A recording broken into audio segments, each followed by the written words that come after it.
That's the Flyin Miata Stage 1 turbo system. And this was an interesting installation because this car has the very rare 1.6 ABS system that was introduced in 1991.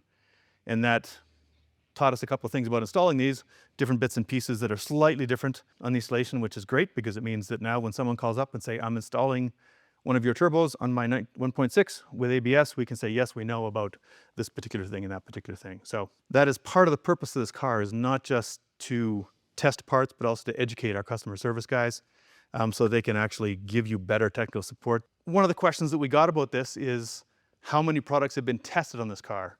And as you can see, quite a few of them have been installed. The main purpose, as I said, the main purpose for us picking up this car was to test the turbo system, test certain aspects of it. That's been done. We're continuing to do some work on that. We're exploring what some of the other modifications have, some of the effects that they have on the turbo system.